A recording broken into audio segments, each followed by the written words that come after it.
Hello बच्चों, let's say this question.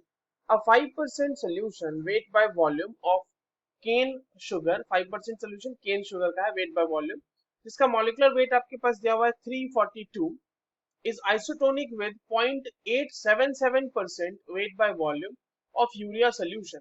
Find molecular weight of urea. चलिए इस question को सॉल्व करते हैं बच्चों, और सबसे पहले तो ये देखते हैं कि इस क्वेश्चन को सॉल्व करने के लिए हमारे पास कौन से की कॉन्सेप्ट की जानकारी होनी चाहिए। देखो, की कॉन्सेप्ट की अगर हम बात करें तो इस सवाल को सॉल्व करने के लिए हमें ये पता होना चाहिए कि आइसोटोनिक सॉल्यूशंस होते क्या हैं।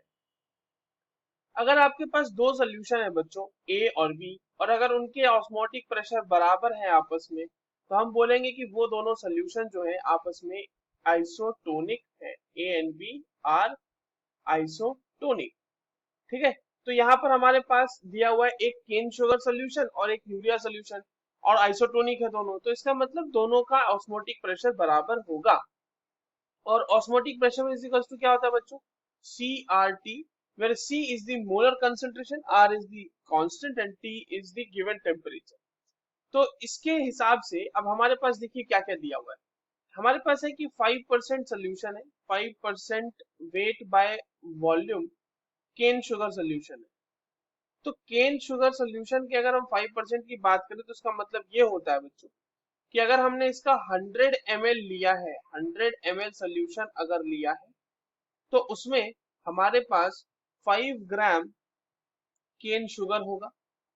ठीक है, और वहीं पर जो दूसरा, एक तो ये हो गया हमारा, दूसरा हमारा क्या है, दूसरा सोल्यूशन है कि हमारे पास 0.877% यूरिया का सोल्यूशन दिया हुआ है, और ये भी वेट बाय वॉल्यूम सोल्यूशन ही है, wait by volume urea solution. तो इसका क्या मतलब हो जाएगा बच्चों, इसका मतलब ये हो जाएगा कि यदि आप 100 ml सोल्यूशन लेते हैं, तो 100 ml सोल्यूशन में आपके पास मौजूद है 0.877 ग्राम यूरिया। ठीक है, अब ये हो गई बात। अब देखो, क्योंकि दोनों सोल्यूशन आपके आइसोटोनिक है, तो अब टेम्परेचर नहीं दिया हुआ तो हम एक कांस्टेंट टेम्परेचर अज्यूम कर लेते हैं।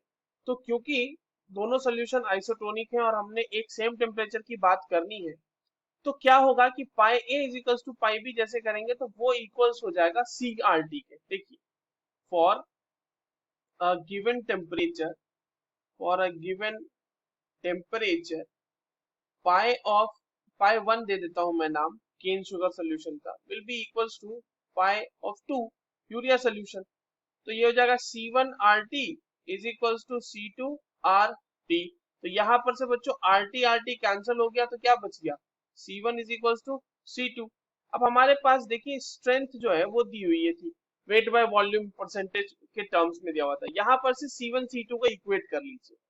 C1 C2 को जैसे इक्वेट करेंगे हमारा सवाल सॉल्व हो जाना है। देखिए C1 कैसे आएगा, number of moles of cane sugar या फिर शुगर, ठीक है, divided by volume of solution, volume of solution will be equals to number of moles of urea divided by volume of solution. अब एक बात ध्यान देना है, यहाँ पे आप number of moles of sugar कैसे निकालोगे, गिवन वेट यानी कि 5 ग्राम, 5 ग्राम डिवाइडेड बाय उसका मोलर मास, तो 432 ग्राम पर मोल आपके पास ये तो दिया हुआ है वैल्यू क्वेश्चन में ही। वॉल्यूम ऑफ सोल्यूशन आपका 100 ml है, तो 100 ml को अगर आप 1000 मतलब लीटर में कन्वर्ट करना चाहें तो आप इसको 1000 से डिवाइड कर देंगे, ये आपकी लीटर में वैल्यू आ जाएगी। सिमिलरली यूरिया के लिए भी हम क्या करेंगे, 0.877 ग्राम डिवाइडेड बाय इसका मोलर मास हम मान लेते हैं m है।